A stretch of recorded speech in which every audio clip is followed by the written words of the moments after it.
Rabbi shrah li sadri wa yassir li amri wahlul 'uqdatam min lisani yafqahu qawli. Amma ba'du. Teman-teman semuanya dari komunitas Majelis Baitul Ahmad yang bergabung pada malam hari ini, alhamdulillah. Pada malam hari ini saya bersama sampean semua insyaallah dalam kondisi Ramadan yang barokah, dalam kondisi Ramadan yang bahagia, sehat walafiat. Karena satu bentuk kenikmatan dari Allah Ta'ala dengan kita dipertemukan oleh bulan Ramadan dengan kondisi hati yang masih istiqomah, yang masih ada rasa cinta dan senang dengan datangnya bulan Ramadan.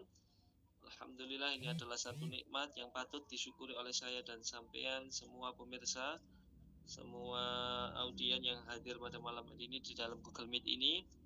Mudah-mudahan sampai akhir Ramadan kita semuanya dibantu dan dikuatkan oleh Allah, sehingga kita menjalani ibadah dalam kondisi yang nikmat, indah, dan lezat, tanpa kekurangan, tanpa keletihan, ataupun bahkan tanpa merasa lelah di dalam menjalankan kebaikan-kebaikan selama bulan Ramadan sampai akhir. Alhamdulillah, pada malam hari ini kita sudah pada malam yang ke-16, dan pertemuan hari ini kita akan membahas mengenai apa? Judulnya apa, moderator?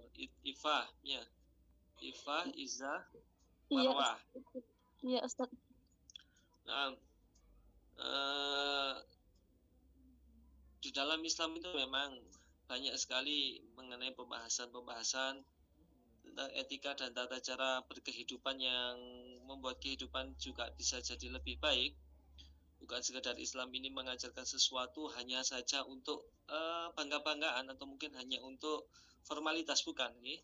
Sebagaimana tema pada malam hari ini yaitu tentang Ifah, Izzah, dan Marwah. Menurut saya, Ifah, sebelum kita membahas betul secara ilmu, Ifah itu adalah bentuk kita menjaga harga diri. Ifah adalah bentuk menjaga harga diri, memprioritaskan diri untuk keselamatannya di hadapan Allah. Keselamatan harga diri. Karena manusia ini sebaik apapun, secantik apapun, setampan apapun, tapi jika tidak memiliki harga diri, maka baik itu di mata Allah ataupun di mata manusia, maka dia tidak ada nilainya atau bahkan tidak diperhitungkan keberadaannya.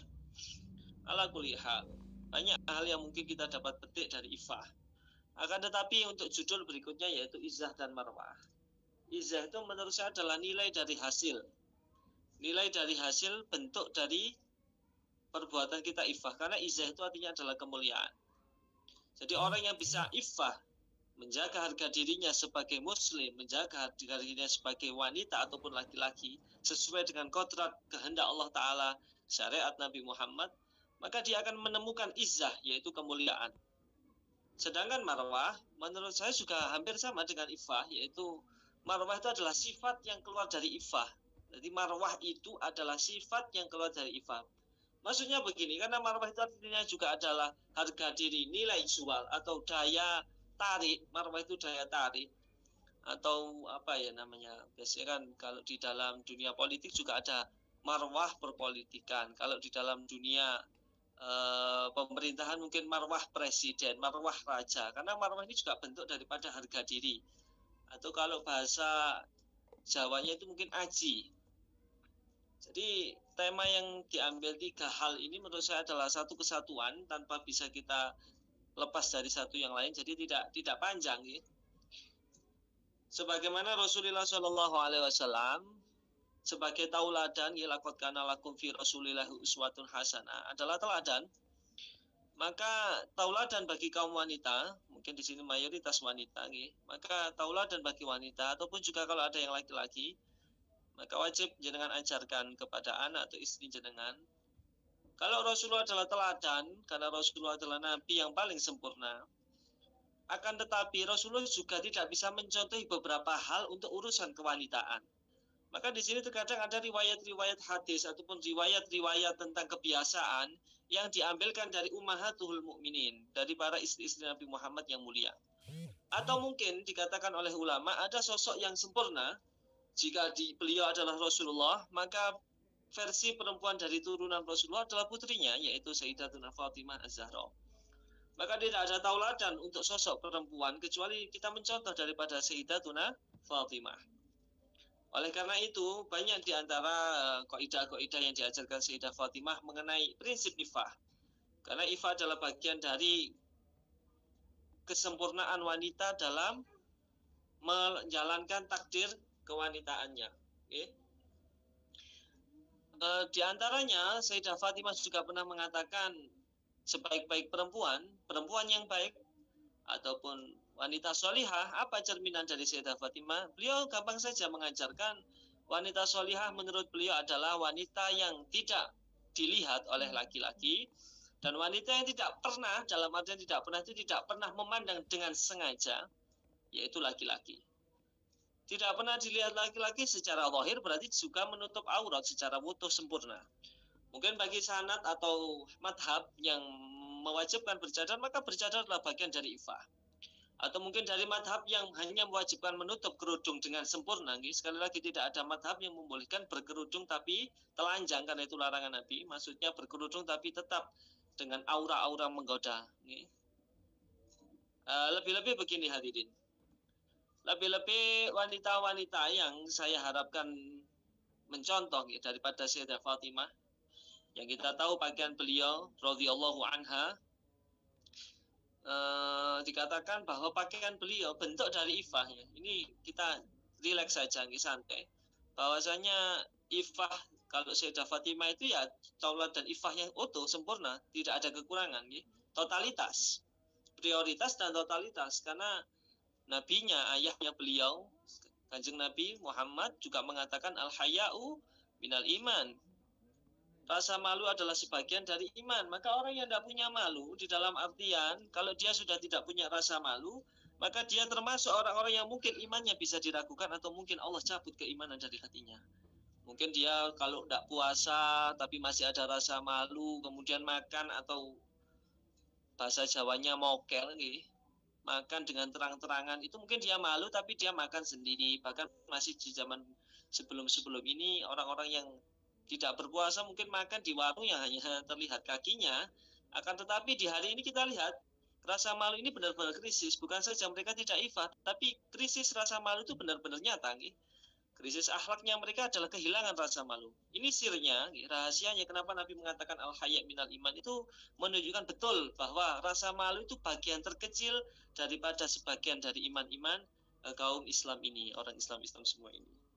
Sampai Rasulullah juga pernah mengatakan, idza lam tastahi fasna ma syi'ta.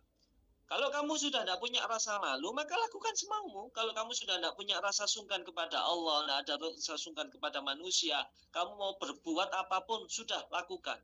Bahasa-bahasa seperti itu menunjukkan ketegasan Rasulullah sampai, sudahlah, gini loh, kalau kamu memang sudah nggak punya rasa malu, sudah tidak tahu harga diri, kamu mau ngapain aja, Rasulullah, sakarepmu lah, terserahlah sudah. Rasulullah berlepas diri dari kalian. Na'udzubillah, ini menunjukkan ketegasan Rasulullah mengenai harga diri seorang manusia, hadirin. Kemudian di zaman ini juga banyak yang ini perlulah kita ingatkan dari kalangan-kalangan kita yang mungkin ya samalah, yang masih sama-sama belajar, masih sama-sama berjuang, berhijrah, mungkin yang baru belajar untuk memakai niqab, memakai cadar. Ini juga perlu ngaji, perlu diilmui, karena sejatinya cadar atau apa itu namanya niqab ataupun hijab itu sejatinya adalah menutup agar tidak dipandang. Sekali lagi, bercadar, berhijab itu adalah menutup sesuatu agar tidak dipandang oleh lawan jenis ataupun sesama jenis dengan pandangan yang bisa jadi hasud, dengan pandangan yang bisa jadi syahwat, dengan pandangan yang bisa jadi merendahkan. Maka jika Anda menggunakan madhab atau juga kami, guru-guru kita mewajibkan daripada himar atau bercadar, maka saya harapkan, tolong sekali lagi untuk cadarnya, untuk hijabnya dijaga betul, untuk tidak diposting dengan cara untuk menarik perhatian. Terkadang saya menemukan pertanyaan-pertanyaan atau mendapati beberapa kalangan, wanita-wanita yang saya nggak mengatakan yang bercadar dan tidak mewakili orang-orang yang memakai cadar secara syar'i, itu juga masih memakai TikTok untuk joget, memakai konten-konten di media sosial untuk mengupload, untuk menunjukkan daya tarik dia, meskipun dengan tetap dia menutup wajahnya dengan tutup hijabnya. Mereka masih seperti itu. Namun apa ini tujuannya? Sekali lagi, apa tujuannya akan diperoleh bagi orang-orang yang sudah menutup dengan sempurna secara syar'i, namun dia menampakkan di media sosial, tidak lain, tidak bukan, ini adalah hal untuk menampakkan daya tarik yang dia miliki. Apakah ini iffah? Apakah ini syariat? Apakah ini ajaran Nabi Muhammad dan Sayyidah Fatimah? Menurut saya ini sungguh mempermalukan daripada syariat Nabi Muhammad. Malah justru terkadang yang seperti ini yang membuat citra atau harga diri seorang wanita bercadar turun, bahkan bisa disuudoni, baik dari kalangan wanita-wanita yang belum baik ataupun dari laki-laki yang nakal. Karena apa? Karena kita ini yang sudah berhijab, bercadar ataupun memakai pakaian sesuai dengan ajaran syariat Nabi Muhammad, terkadang kurang bisa menjaga citra Islam.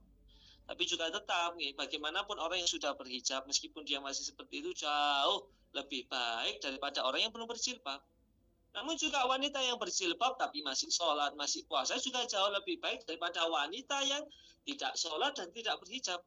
Jangan termakan dengan omong-omongan atau was-was dari dorongan setan. Mungkin dengan kata-kata begini, percuma saja kalau sampean mungkin bercadar atau berhijab tapi masih maksiat, masih tiktokan atau sebagainya. Tidak percuma, karena kebaikan di dunia ini tetap may ya'mal mithqala dzarratin khairan yarah wa may ya'mal mithqala dzarratin syarran yarah. Sekecil apapun kebaikan akan dibalas dan sekecil apapun kejelekan juga akan dibalas. Maka menurut hemat saya tidak ada keburukan kebaikan secara utuh. Pasti seorang manusia pasti di tengah-tengah kebaikannya juga masih ada kekurangan yang perlu diperbaiki. Dan seorang manusia yang seburuk apapun juga masih ada kebaikannya yang perlu kita motivasi, kita jaga dan kita semangatkan untuk dia bisa beristiqomah terus meningkatkan diri. Jadi itulah kenapa akhirnya Nabi Muhammad juga mengatakan siapapun itu orang nggak akan pernah sempurna kebaikannya, namanya manusia. Masih ada salah dan masih ada kelupa, ada luput. Itu sirnya kenapa Nabi Muhammad mengatakan utlubal ilma minal mahdi ilal lahdi. Tuntutlah ilmu dari buayan sampai liang lahat, menunjukkan manusia ini terus perlu perbaikan, perlu dorongan, perlu motivasi untuk terus berbuat baik. Sebagaimana saya juga masih terus belajar, masih mengambil ilmu dari guru-guru yang lain dan mengikuti jalannya guru-guru terus dengan bentuk murojaah, dengan bentuk tashih, pembenaran, dengan bentuk mutolaah, pengulangan dan sebagainya. Kami terus berhubungan dengan itu karena tujuan kami adalah bagaimana cara mempertahankan keilmuan dan menambah keilmuan sehingga kami dalam mengamalkannya ini tidak sampai mencederai citra daripada orang-orang ahli ilmu. Jadi kami juga seperti itu. Makanya IFA itu luas. Kalau bagi perempuan ya seperti itu tadi.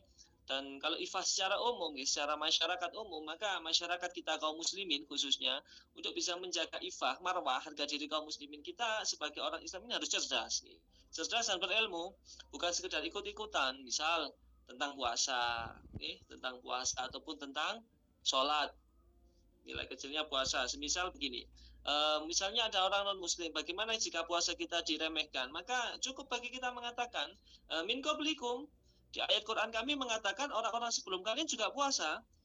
Maka kita ketahui juga beberapa orang non muslim seperti di agama Hindu atau Buddha itu juga ada kegiatan puasa, meditasi dan puasa mereka. Kemudian di agama Nasrani bagi para pemuka-pemuka agama juga ada puasa. Maka puasa bukan sesuatu yang janggal bagi orang yang beragama. Atau mungkin orang yang non agama atau ateis, mungkin mereka mengkritik untuk apa tujuannya puasa, ternyata secara kesehatan pun ada. Bahkan Nabi juga sudah bersabda, sumu tasihu, puasa maka sehat, insya Allah begitu. Maka seandainya kita bisa menjawab problematika, masalah-masalah yang ada di zaman ini tentang pertanyaan yang aneh-aneh, kemudian kita menjawabnya dengan ilmiah, tidak dengan emosi, tidak dengan mencaci, maka ini juga bentuk daripada kita menjaga iffah marwah, menjaga harga diri kita untuk menemukan izzah, kemuliaan, izzul Islam wal muslim. Mungkin begitu, atau mungkin dengan sholat atau apapun yang mungkin dilakukan oleh kaum muslimin, ini adalah bentuk kita membela agama. Makanya wajadilhum billati hiya ahsan. Kalau kita punya pendapat, maka sampaikan pendapat itu dengan berjidal, dengan berdiskusi, dengan saling adu argumen, billati hiya ahsan, dengan sesuatu yang terbaik, bukan dengan sesuatu yang hanya emosional dan sebagainya, karena itu bentuk ifah. Juga ud'u ila sabili rabbika bil hikmah, dengan bijaksana, wal mau'izatil hasanah, dengan nasihat-nasihat motivasi keagamaan yang baik. Dan orang yang motivasi benar-benar harus secara ucapan beliau juga punya motivasi yang bagus, dan secara pengalaman beliau juga sudah punya sesuatu yang matang, maka layak beliau dijadikan panutan. Dan seperti itu juga menjaga ifah nih, harga diri seorang muslim dan kaum muslimin. Karena bentuk daripada ifah itu juga luas nih. Mungkin sedikit ini dari saya yang bisa saya sampaikan. Mungkin lebih kita ke diskusi nih, pertanyaan, karena terkadang kalau kita terlalu panjang nih, karena pemateri juga kurang memahami daripada apa kebutuhan daripada audien yang mungkin bisa kita selesaikan dan kita temukan jalan keluar serta solusinya. Mungkin begitu dari saya, Kak Ifa dan Isa. Pada intinya itu adalah bagian dari ajaran Nabi Muhammad yang agung, karena itu bisa menambah kemuliaan li'ila'i kalimatillah, menegakkan kalimat Allah yang agung. Sallallahu alaihi sayyidina Muhammadin wa akhiru da'wana alhamdulillahil alamin. Wallahu a'lam bishawab. Silakan moderator kalau ada yang mau bertanya. Ya, Ustaz.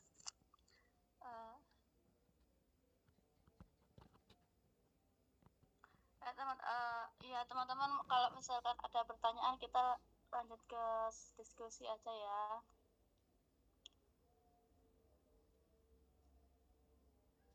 Silakan teman-teman, misalkan ada yang mau ditanyakan.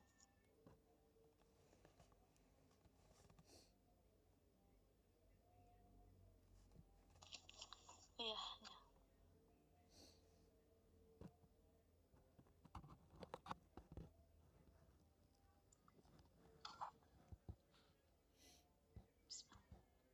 Loh, ini tanya di luar tema emang boleh, Ustadz? Bebas, karena kita memang menyesuaikan kebutuhan audien saja. Baik. Assalamualaikum, izin bertanya Ustadz, gimana cara bayar hutang puasa orang yang nifas?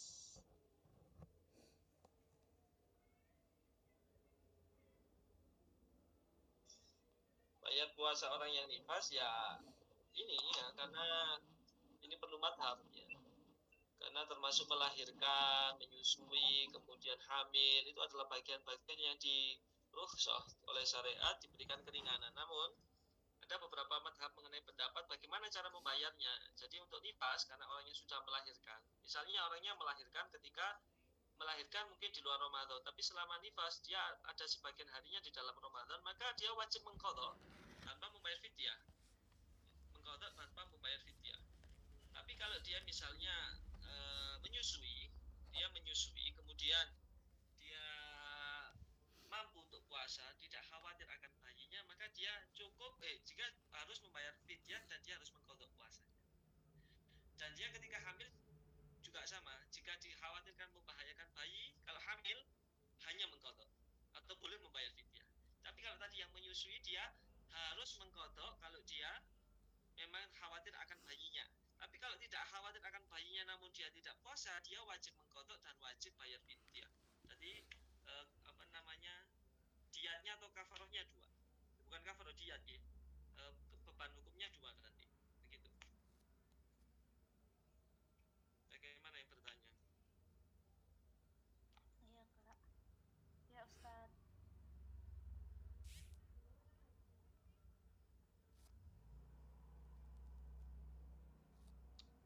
Assalamualaikum warahmatullahi wabarakatuh, Ustaz.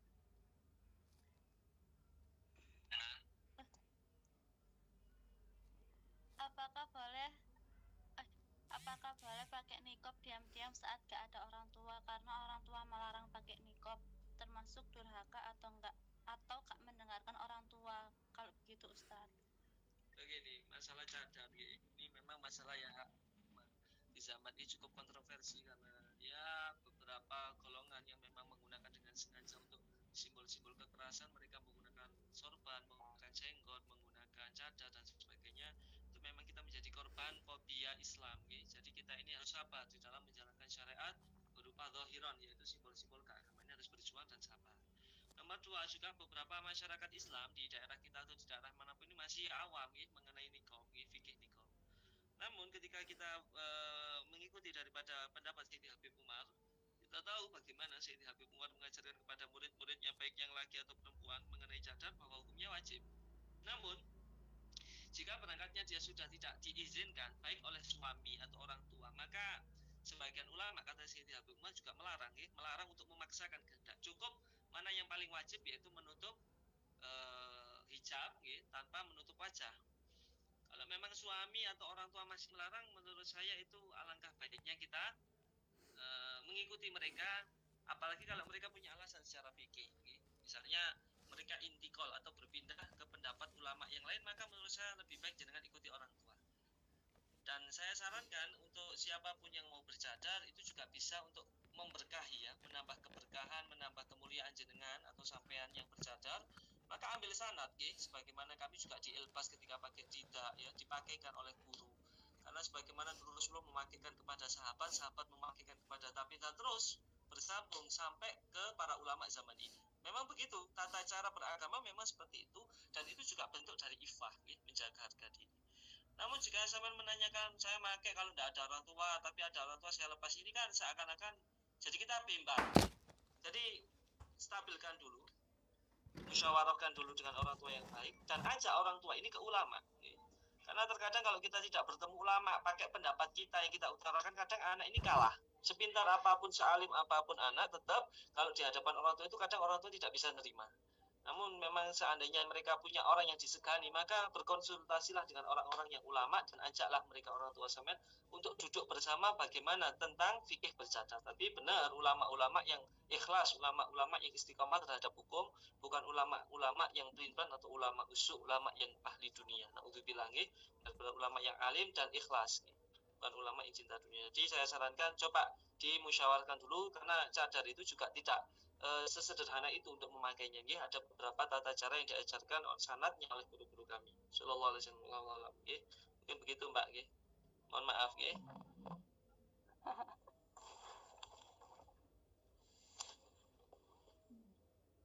Kalau nggak gitu di itu Ustadz namanya diputarkan video ulama. Video ulama siapa namanya? Ustadz Somad dulu Pak. Pak sih. Mana itu? Itu kan ada sih yang Ustadz Somad itu loh, Ustadz. Yang Ustadz Somad bilang jangan larang anaknya kalau pakai cadar itu loh. Lah, ya boleh.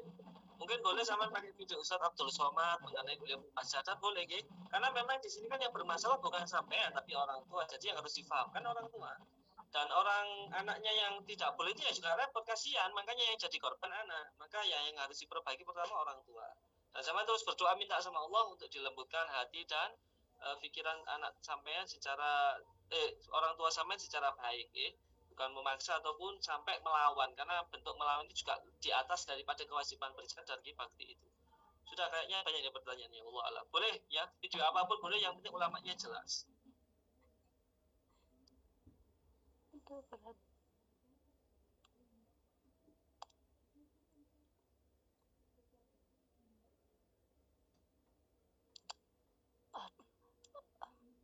Ini kan udah ya Ustadz.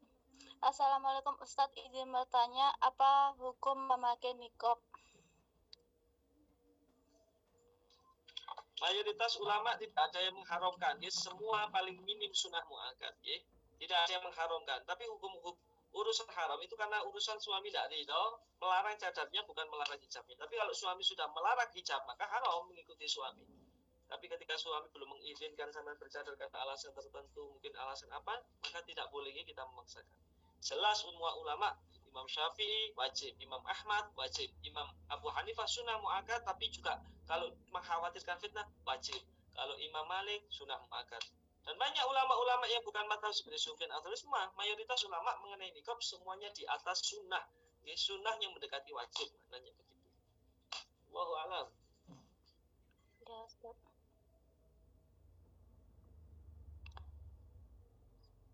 Assalamualaikum Ustadz. Jika kita Assalamualaikum Ustadz, bagaimana menanggapi tradisi lebaran yang salaman dengan bukan mahram, sedangkan kita sudah berusaha untuk menolak dan menggunakan penghalang, namun tidak diizinkan dari keluarga.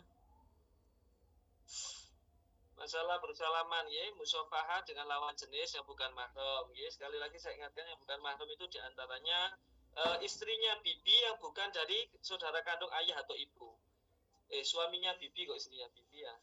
Suaminya bibi berarti paman kita yang bukan saudara kandung ayah, atau bibi yang bukan saudara kandung ayah atau ibu, maka semuanya adalah non mahram atau haram ketika kita bersentuhan dan membatalkan wudu.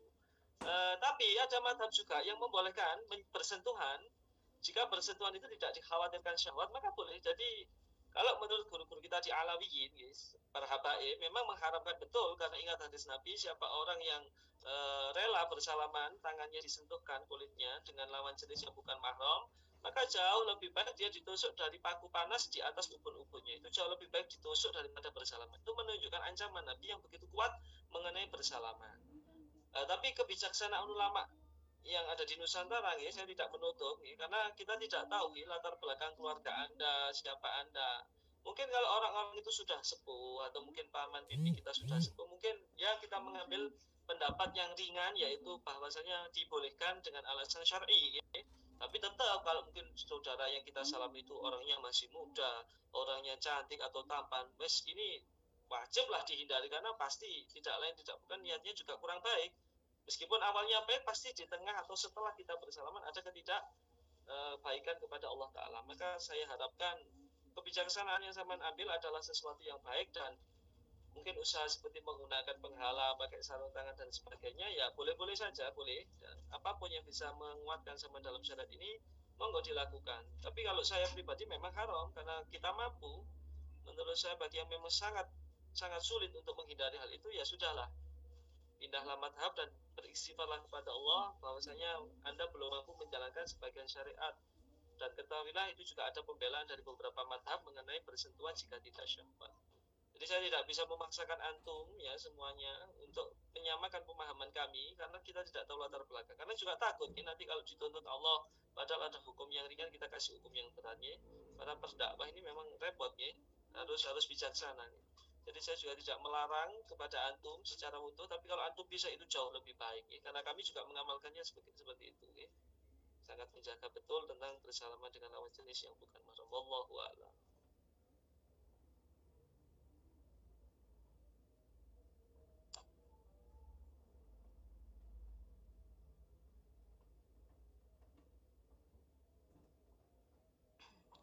Assalamualaikum Ustaz.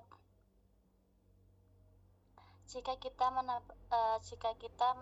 mendapatkan amanah untuk pakai cadar dari seorang guru tapi disuruh buka oleh ibu, memang tidak maksa, tapi terkadang menyuruh buka cadar karena katanya si anak lebih cantik tanpa cadar dan takut mental si anak tidak kuat. Itu gimana Ustadz? Apa cukup kita kasih paham alasan kita pakai cadar itu apa aja?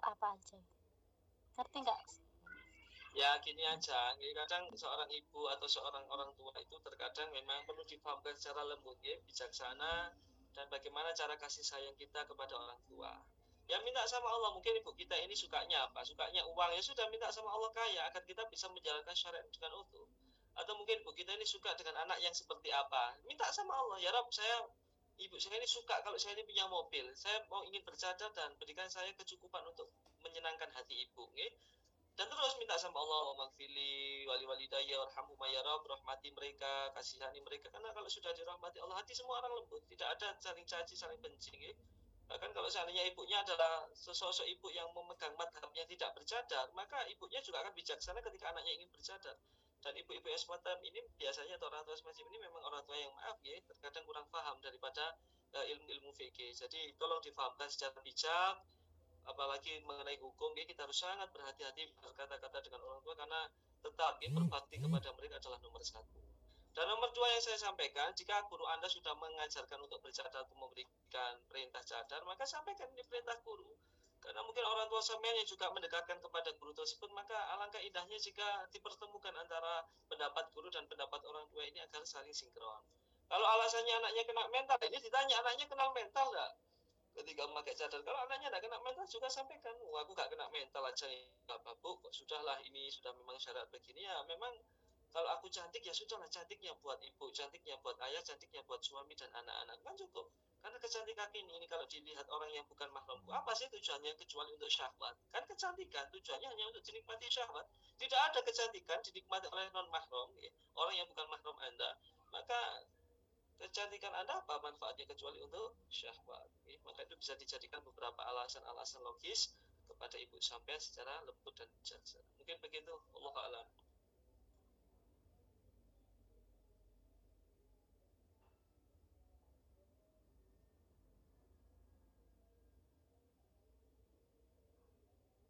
Aduh,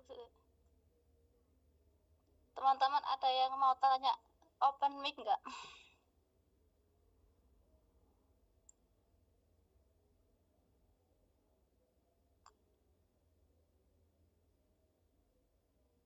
Ada yang mau tanya open mic nggak nih?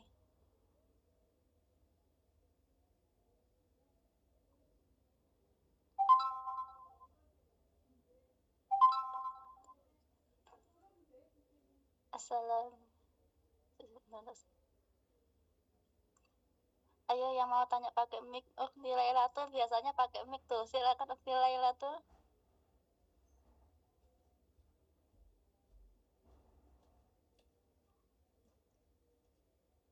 Iya, silakan. Assalamualaikum warahmatullahi wabarakatuh. Izin bertanya, kan gini Ustadz, kemarin tuh aneh tuh bermimpi bertemu Ustadz Abdul Somad, dan beliau itu kayak mengajari Ana tentang mengaji. Itu gimana ya Ustadz? Itu termasuk petunjuk atau gimana? Syukran Ustadz. Ketemunya di mana itu maksudnya? Di mimpi? Iya Ustadz, iya di mimpi.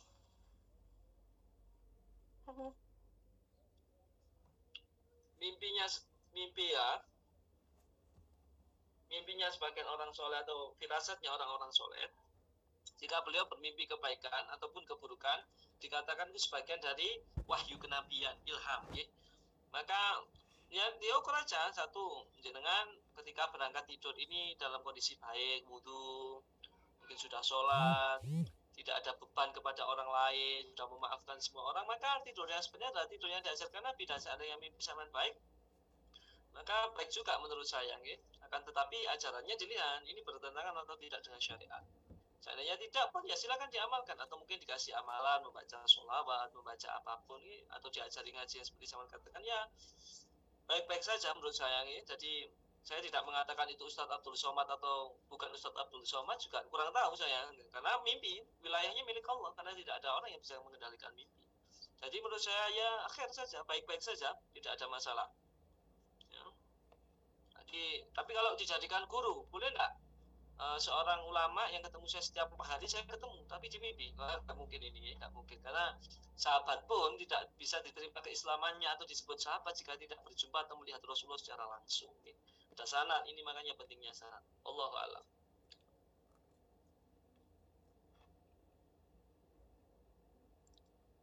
Ya. Assalamualaikum Ustadz. Gimana pendapat Ustadz mengenai seseorang? Gimana pendapat Ustadz mengenai seseorang? Apa ini? Apa kira?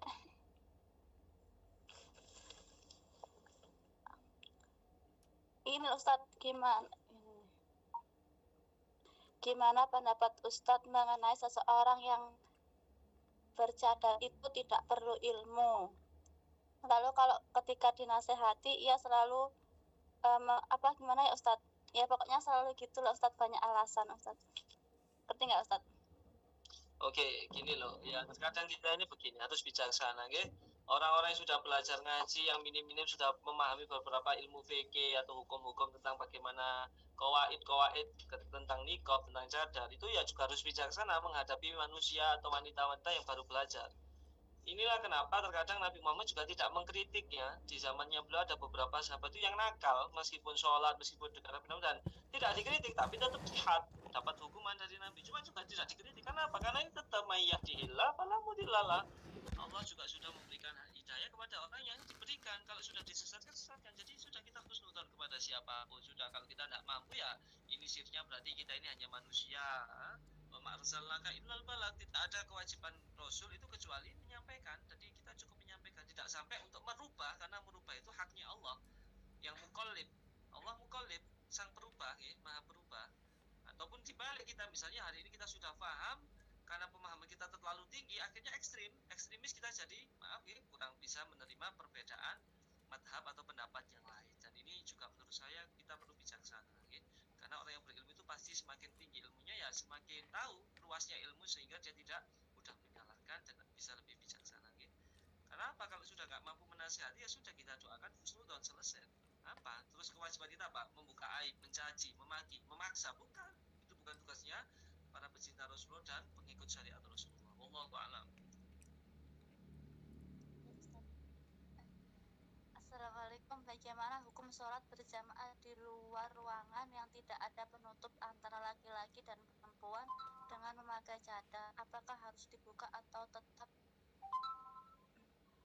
Bagi yang sudah bercadar maka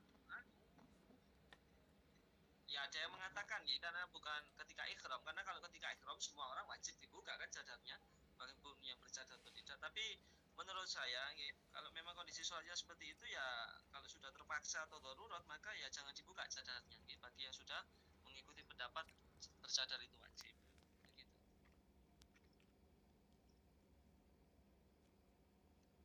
Dibuka atau enggak, Ustaz? Kalau dipakai makruh enggak, Ustaz? Enggak, kalau memang fitnah enggak apa-apa.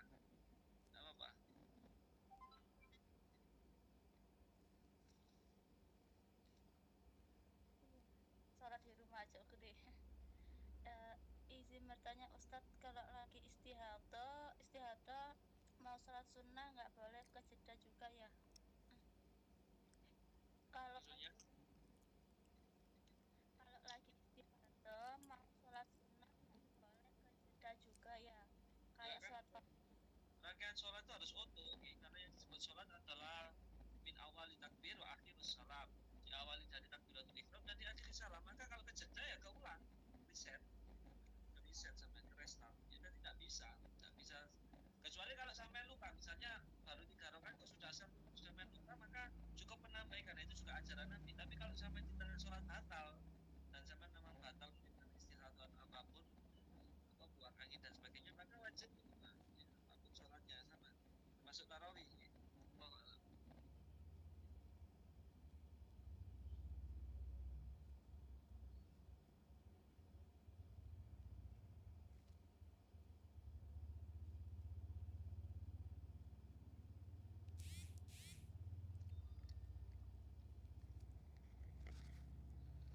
Assalamualaikum, Ustadz. Ini masih lanjut tak, Ustadz? Batasi sampai setengah 10 aja ya. Ya, Ustadz. Assalamualaikum, Ustadz. Apa benar ucapan mulut itu cerminan hati? Sebab sering dengar orang tahu ngomongnya buruk, kayak ngerendahin atau ngebully lah intinya. Niku pripun ngadepin orang gitu, Sukron. Ngadepin orang apa ini? Apa benar itu namanya ya, mulut itu cerminan hati, perkataan? Oh iya. Apa benar mulut cerminan hati? Ya benar, itu juga sabda Nabi. Tapi itu adalah syariat yang seharusnya kita terapkan kepada kita, kepada keluarga kita, kepada anak kita, atau mungkin kita punya jamaah atau murid, kepada murid kita. Namun untuk menilai orang lain menurut saya itu tidak boleh, karena tetap kita ingat ya kisah-kisah, daripada kita banyak kita kisah-kisahnya ulama, kisah-kisah sahabat banyak ya, bentuk-bentuk daripada kadang keburukan ya. Kadang orang-orang yang memang kayak ahli maksiat, ucapannya kotor, ini kadang sumbangsih keikhlasan mereka kepada masjid kadang karena mereka maksiat, mereka sungkan untuk diumumkan, mereka sungkan untuk disebutkan, sudah tutup saja. Dan itu saya sering menemui untuk pondok pesantren memang begitu. Tapi kadang-kadang orang-orang yang baru haji sekali 2 kali, baru menyumbang sekian ratus ribu, tapi benar-benar itu harus ditulis, harus dibukukan, kalau perlu harus ditulis dengan baca, harus diukir, bukan sekedar ditulis. Karena terkadang orang yang ahli maksiat itu ketika berbuat baik sedikit itu mereka takut, malu sama Allah Ta'ala. Kenapa ini Allah bikin begitu ya? Ini menunjukkan karena innallaha huwal tawwabur rahim, innallaha ghafurur rahim. Ini menunjukkan luas rahmatnya Allah. Terkadang orang yang sudah baik juga ada ketidakikhlasan. Kadang orang yang buruk terkadang ada rasa malu yang menyebabkan dia ikhlas dalam kebaikannya. Tetap kita tidak bisa menyalahkan siapapun atau menilai siapapun, karena kewajiban kita sebagai orang muslim adalah qalbun salim, hati bersih, husnudon, tidak hasud, qanaah, menerima keadaan apapun termasuk keadaan yang ada di sekitar kita tanpa menyalahkan siapapun. Karena ini tetap may yahdihillahu fala mudhillalah wa may yudlil falan hadiyalah. Semuanya Allah yang memberikan hidayah ataupun yang menyesatkan. Wallahu a'lam. Ustadz, apakah benar mempercayai perkataan laki-laki tentang dirinya dari ucapannya sendiri? Syukron.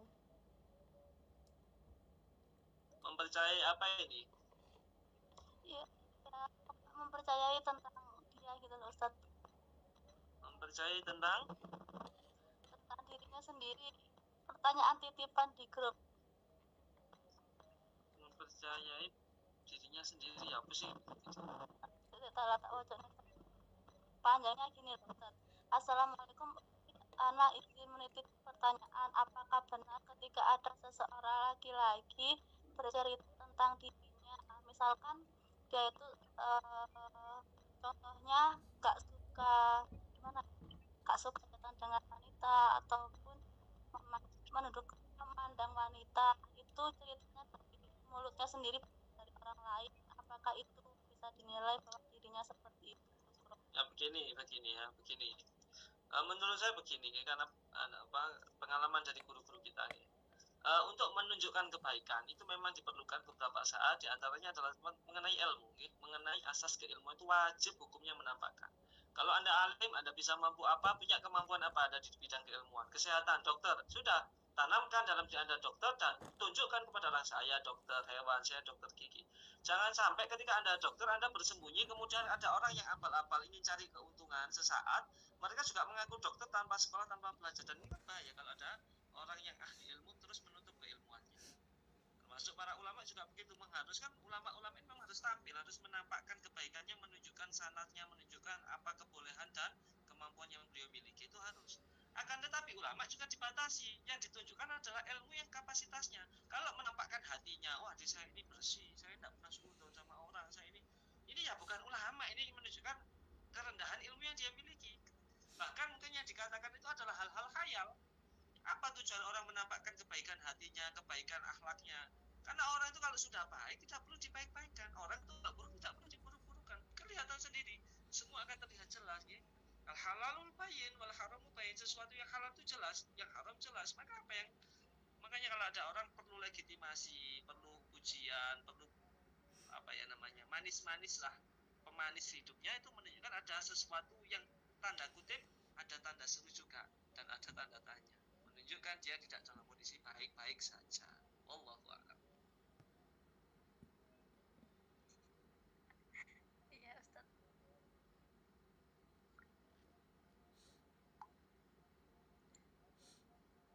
Ayo teman-teman yang mau tanya.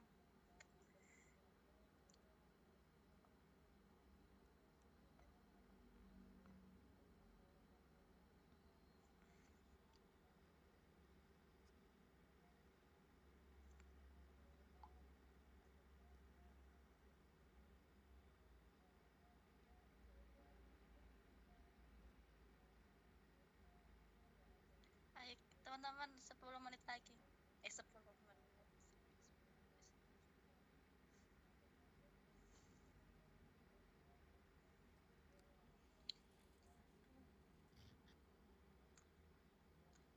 Bu, malam Lailatul Qadar tanggal berapa ya Ustadz? Malam Lailatul Qadar tidak mesti. Kalau menurut Imam Ghazali sesuai datang hari apa maka Lailatul Qadar bisa dihitung. Menurut Imam Abdul Hasan sendiri juga begitu. Tapi menurut ulama yang lain, malam Lailatul Qadar itu bahkan bisa terjadi di luar Ramadan, karena inna anzalnahu fi Lailatul Qadar wa ma adraka ma Lailatul Qadar khairun min alfi syahr. Allah menurunkan Al-Qur'an di malam Lailatul Qadar, sedangkan Al-Qur'an yang turun di waktu malam itu tidak hanya di bulan Ramadan, di bulannya malam. Ada yang mengatakan Isra Mi'raj juga Lailatul Qadar. Jadi Lailatul Qadar itu pastinya kapan, kok kenapa disembunyikan sama Allah, kepastiannya tidak ada. Ya memang tujuannya untuk orang ini biar termotivasi lah. Kebaikan itu tidak tertuntut 1-2 hari, 1-2 malam, tapi setiap waktu. Kalau orang punya orientasi Lailatul Qadar bisa suatu waktu, maka dia akan menjaga terus kualitas kebaikannya secara kontinu dan bertahan. Itu bentuk istiqomah. Namun memang Nabi Muhammad memberikan rincian atau kisi-kisi untuk mempersiapkan, karena umatnya ini potongannya adalah potongan umat yang malas. Maka Nabi mengatakan, carilah fitr di hari-hari ganjil di 10 hari terakhir. Itu pun 10 hari terakhir ganjil mungkin kita masih lengah. Maka ada ulama seperti Imam Ghazali yang mungkin sampai bisa ikut. Saya juga lupa kalau masuknya kemarin hari Selasa versi pemerintah yang kita ikut pemerintah hari Selasa, maka Lailatul Qadar bisa ditentukan di malam 10 hari terakhir yang mana itu ada. Silakan browsing saja. Itu ada di Google banyak pendapat Imam Al-Ghazali. Wallahu a'lam.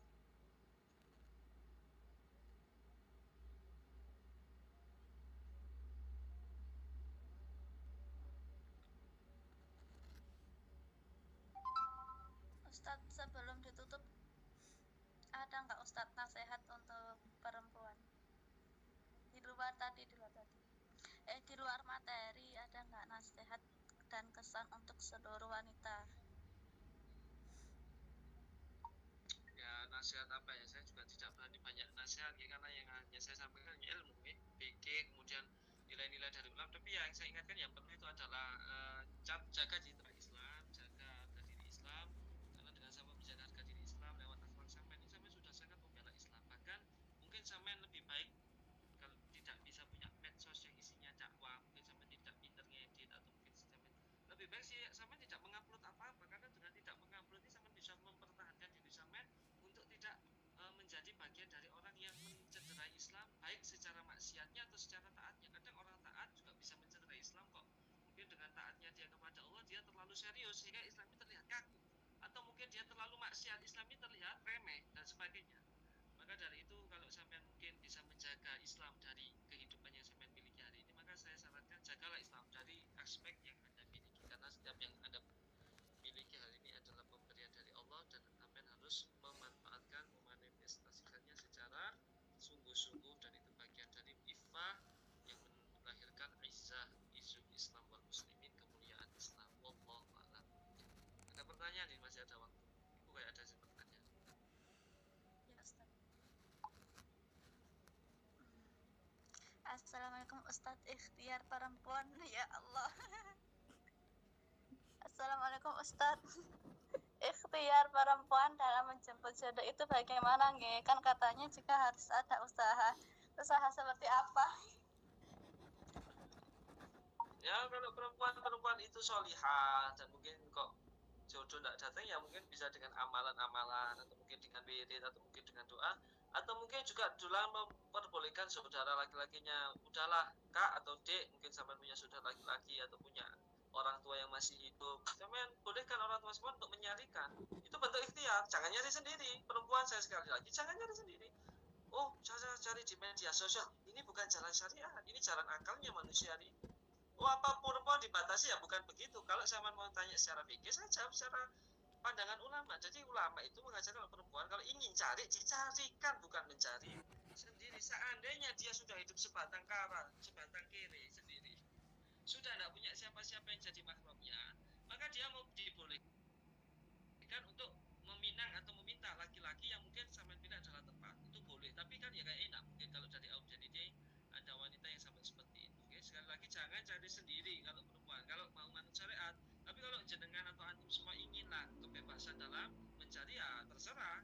Dan pasti kalau Anda cari sendiri dan itu banyak pelanggaran syariat, mungkin dengan terlalu banyak bermedia sosial dengan calon, maka keberkahan juga bisa berkurang. Wallahu a'lam. Kalau nggak serak gimana Ustadz? Kalau nggak serak ya wes, kasih tahu lah, nggak serak. Tidak perlu lah ya, hal-hal seperti ini tidak perlu. Perjodohan ini teman-teman, waduh. Oh ya, tapi kalau banyak kenal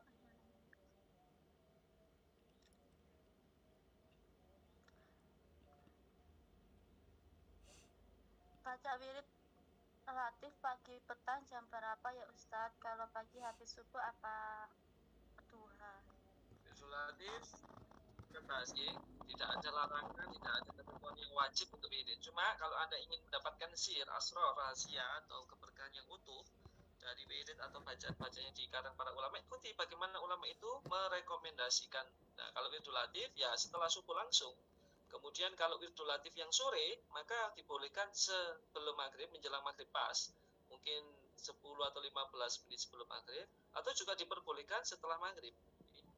Itu kalau wirid relatif atau rotib dan yang lain. Wallahu a'lam. Ustadz nih tentang kan sekarang banyak kenalan lewat sosial media tuh gimana Ustadz? Kenal ya nggak apa-apa. Itu repot kan, kita mau melarang juga, Anda juga media sosial. Kadang ada orang-orang mungkin siapa mungkin yang ada ikut di Zoom di Google Meet ini juga mungkin coba-coba menggoda asatid. Ya ini juga kriminal, tapi juga kenapa asatid ini punya Instagram? Coba kalau asatidnya seperti Gus Baha, itu kan bagus, memang tidak punya media sosial dan tidak tergoda. Itu bagus kalau mereka mengharamkan medsos, bagus. Tapi kalau saya mau mengharamkan, saya pakai. Saya nggak mengharamkan, sama ya nggak kenal saya lewat forum ini. Karena forum ini juga diawali dari media sosial. Jadi media sosial itu ya sudahlah, bijaksana kita dalam menggunakannya. Mau diharamkan juga tidak bisa, mau dihalalkan juga tidak bisa, ya sudah. Tidak usah dihukumi, sudah. Malah kalau dihukumi itu malah memberatkan kita dan yang lainnya. Makanya sudahlah. Pokoknya kenal ya, bisa lah Anda mengukur bagaimana yang dimaksud kenal dan tidak melanggar syariat. Wallahu a'lam. Ini penutupan nggak Ustadz? Arsen.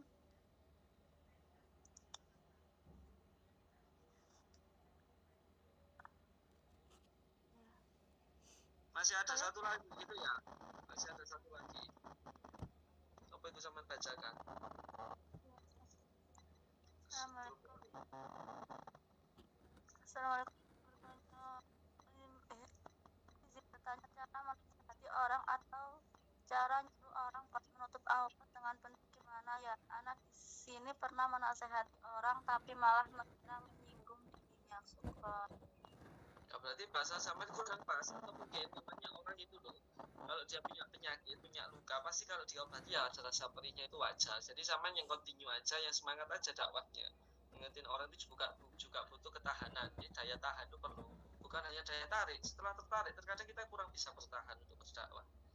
Karena passion atau daya tarik seseorang itu pasti bertahannya hanya beberapa waktu. Pasti yang lebih ditunggu atau lebih bermanfaat untuk agama ini adalah daya tahan. Apapun, urusan apapun, baik kesuksesan dunia atau akhirat, kamu sebaik apapun kerja tapi kamu tidak bisa bertahan, maka hasilnya juga tidak akan ada apa-apanya, akan sia-sia. Betul. Maka menurut saya ya kita yang istiqomah, kemudian kita revisi terus, kita introspeksi apa yang saya sampaikan, dan saya usahakan kalau sampai mau berdakwah itu ya haruslah mengamalkan sedikit-sedikit apa yang akan saya sampaikan, karena menyampaikan dengan hati akan masuk ke hati, dan menyampaikan yang dari mulut akan keluar langsung tanpa masuk ke hati. Jadi hati ke hati. Makanya orang kalau menyampaikannya lewat hati, maka masuknya juga langsung ke hati. Atau mungkin dia sudah ke hatinya langsung sakit hati. Allahu a'lam. Ya.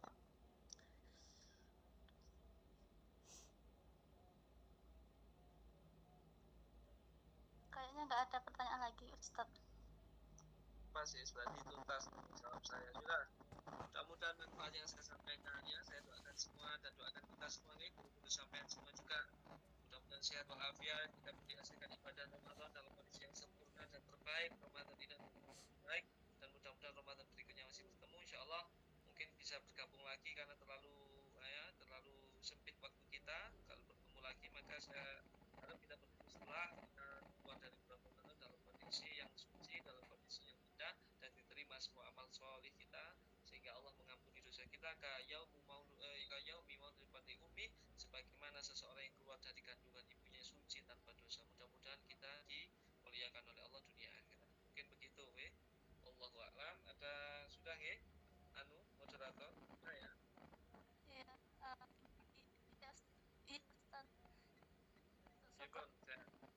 Saya akhiri dulu. Allahumma innaka afuwwun karim tuhibbul afwa fa'fu anna. Mudah-mudahan kita semua mendapatkan rahmat Allah, mudah-mudahan kita mendapat rahmat dan dibebaskan dari ancaman siksa dunia akhirat. Ala hadhihi niyah wa ila hadratin Nabi al-Fatihah.